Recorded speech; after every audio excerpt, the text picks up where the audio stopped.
Hello students, आज हमारा जो टॉपिक है वो है साइटोप्लाज्मिक इनहेरिटेंस। इनहेरिटेंस का मीनिंग हमें पता है। इनहेरिटेंस मीन्स वंशानुगति, यानी कि अगर हम कहें किसी भी एनिमल बॉडी में या हम कहें किसी भी जीव में कुछ ऐसे जेनेटिक मटेरियल्स होते हैं जिनके थ्रू वो जो कैरेक्टर होता है वो कहाँ से पेरेंट टू जनरेशन, यानी कि जो उसके ऑफस्प्रिंग है या उसकी जो संतति है उसमें स्थानांतरित होते हैं। तो इन लक्षणों को, यानी कि जो कैरेक्टर है उनका अपने पेरेंट्स से किस में जाना, अपनी संतति में जाना ही क्या कहलाता है? वंशानुगति कहलाती है। अभी तक अगर हम बात करें तो हमने वंशानुगति के बारे में पढ़ा है कि वंशानुगति के जो कैरेक्टर्स हैं वो कहाँ प्रेजेंट होते हैं? केंद्रक में।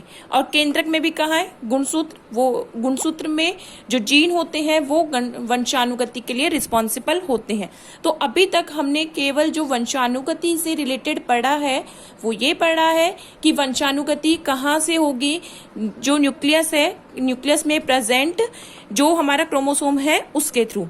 आज जो हम पढ़ रहे हैं वो क्या है? साइटोप्लाज्म, यानी कि न्यूक्लियस के अलावा भी जो साइटोप्लाज्मिक मटेरियल होता है उस साइटोप्लाज्मिक मटेरियल में से भी क्या हो सकती है? वंशानुगति हो सकती है, इनहेरिटेंस हो सकता है। अब इसके लिए अगर हम बात करें तो कुछ एनिमल्स ऐसे, कुछ जो जीव है, जैसे कि अभी हमें पता है 2 ऑर्गेनल्स, मोस्ट इंपॉर्टेंटली 2 ऑर्गेनल्स ऐसे हैं। कोशिकांग कहाँ प्रेजेंट होते हैं? ऑर्गेनल्स मीन्स कोशिका। कहाँ प्रेजेंट है? साइटोप्लाज्म में। कौन से है वो? जैसे हम बात करें प्लास्टिड एंड सेकेंड माइटोकॉन्ड्रिया, ये दोनों ऐसे कोशिकांग हैं जिनके पास सेल्फ डीएनए, यानी कि उनके पास खुद का अपना डीएनए प्रेजेंट होता है और वो सेल्फ रेप्लिकेट हो सकते हैं। तो ये 2 ऑर्गेनल्स ऐसे हैं जिनके थ्रू, यानी कि इनमें क्या प्रेजेंट है? डीएनए, और उस डीएनए के थ्रू ये क्या करते हैं? आनुवंशिक पदार्थ पाया जाता है और जिसके द्वारा क्या होती है? इनमें वंशानुगति होती है। सबसे पहले साइटोप्लाज्मिक इनहेरिटेंस किसने बताया? कार्ल कोरेंस ने। और किसने बताया? किसमें? मिराबिलस जलापा में। तो उन्होंने प्लांट में इसका देखा। मोस्ट इंपॉर्टेंट थिंग ये है कि जो साइटोप्लाज्मिक इनहेरिटेंस होता है, यानी कि कोशिका द्रव्य वंशानुगति, वो कैसी होती है? मादा द्वारा होती है, यानी कि मादा जनक से होती है, या हम कहें जो भी ऑफ स्प्रिंग होती है उसमें वो कैरेक्टर आता है जो कि माता का होगा। तो यहाँ पर अभी तक जैसे अगर हम ह्यूमन बीइंग में ही बात करें कि जो मेल या फीमेल, यानी कि उसके बॉय होगा या सन होगा, वो किसके थ्रू डिसाइडेड होता है? मेल के थ्रू डिसाइडेड होता है। क्यों? क्योंकि उसमें क्या प्रेजेंट होता है? Chromosome X and Y। तो उसके थ्रू वो डिसाइड करता है कि होने वाला जो इसकी एंसेस्टर, यानी कि उसकी जो संतति होगी वो क्या होगी? मेल होगी या फीमेल, यानी कि बॉय होगा या गर्ल। तो यहाँ पर इफेक्ट किसका है? पेरेंट का। लेकिन अगर हम साइटोप्लाज्मिक इनहेरिटेंस में बात करें तो यहाँ पर मोस्ट इंपॉर्टेंटली जो भी ऑफस्प्रिंग होता है उस पर कैरेक्टर किसके होते हैं? माता के होते हैं। तो माता के होने के कारण, यानी कि फीमेल के होने के कारण इसको क्या कहते हैं? मैटरनल इनहेरिटेंस भी कहते हैं। ठीक है। जो साइटोप्लाज्म में जेनेटिक मटेरियल प्रेजेंट होता है उसको क्या कहा जाता है? प्लाज्मोन कहा जाता है। मेन मोस्ट इंपॉर्टेंटली हम उसको क्या कहते हैं? प्लाज्मोन कहते हैं। तो अगर हम बात करें 2 मेन ऑर्गेनल्स हैं, जैसे माइटोकॉन्ड्रिया है, प्लास्टिड है, ये इनमें जो डीएनए प्रेजेंट होता है वो भी क्या करता है? इनहेरिटेंस प्रोवाइड करता है, यानी कि इसके थ्रू भी क्या होता है? कोई कैरेक्टर कहाँ से? पेरेंट से किसमें ट्रांसफर होता है? अपने जो एंसेस्टर है या हम कहें जो अब उसकी नेक्स्ट जनरेशन की जो संतति होगी उसमें ट्रांसफर होता है। अब इसमें मोस्ट इंपॉर्टेंट थिंग हम ये देखें कि ये मैटरनल इनहेरिटेंस क्यों कहते हैं? इसका रीजन क्या है कि इसमें मैटरनल इनहेरिटेंस होता है? तो इसमें मैं आपको एक चीज समझाना चाहूंगी।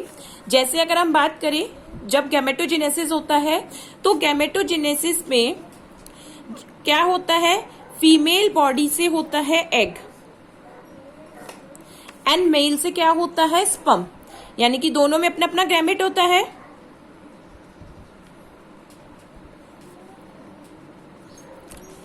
जो फीमेल बॉडी का एग, यानी कि फीमेल बॉडी क्या प्रोड्यूस करती है? एग प्रोड्यूस करती है। तो उस एग में न्यूक्लियस के साथ साथ क्या प्रेजेंट होता है? साइटोप्लाज्मिक मटेरियल भी प्रेजेंट होता है। अंडरस्टैंड कि जो भी मैटरनल या हम कहें फीमेल होता है उसमें क्या होता है, एग है। अब एग के अंदर क्या क्या होगा कि उसका न्यूक्लियस होगा, ठीक है, और न्यूक्लियस के साथ साथ जो लिक्विड मटेरियल यानी कि उसमें जो मटेरियल प्रेजेंट होगा वो क्या होगा, साइटोप्लाज्म। सेकंड जो मेल गैमेट होता है, ये क्या है, मेल गैमेट, जिसको हम कहते हैं स्पर्म।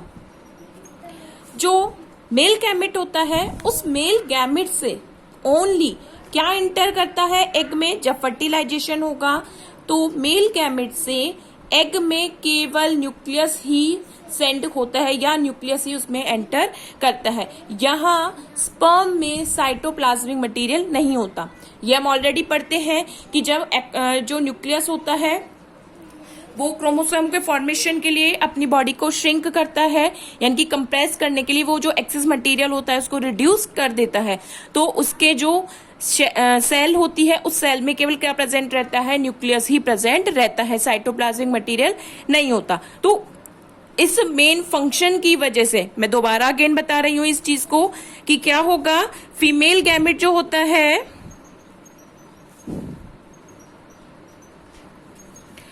एग, उसमें क्या क्या होगा, nucleus and then cytoplasmic material. जबकि जो मेल गैमेट है उसमें क्या होगा, स्पर्म के पास केवल क्या होता है, एक्रोसोम होता है, मिडिल बॉडी होती है। तो यहां पर मिडिल बॉडी में केवल क्या प्रेजेंट होता है, न्यूक्लियस, सॉरी, जो एक्रोसोम के पीछे जो स्ट्रक्चर होती है उसमें क्या प्रेजेंट होता है, न्यूक्लियस ही प्रेजेंट होता है।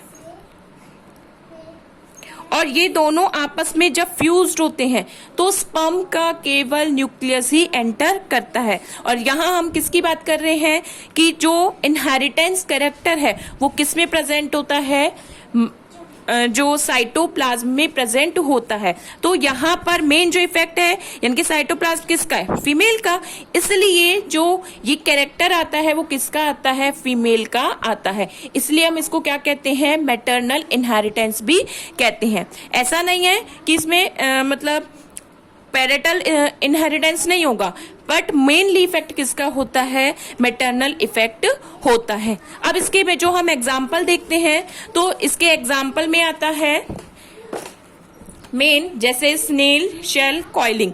स्नेल जिसे हम घोंगा भी कहते हैं, उसके शेल की कॉइलिंग, यानी कि वो शेल जो कॉइल हुआ है एनिमल पे वो लेफ्ट हैंडेड है या राइट हैंडेड, यानी कि क्लॉकवाइज है या एंटी क्लॉकवाइज। सेकंड, जैसे कि कार्ल कॉरेंस ने किसमें देखा था, मिराबिलस जलापा में। एंड मोस्ट इंपॉर्टेंट, पैरामीशियम में कप्पा पार्टिकल्स का प्रेजेंस। तो ये हम अपनी नेक्स्ट वीडियो में देखेंगे जो 3 में इसके एग्जाम्पल है। होप आपको ये पॉइंट समझ में आया हो।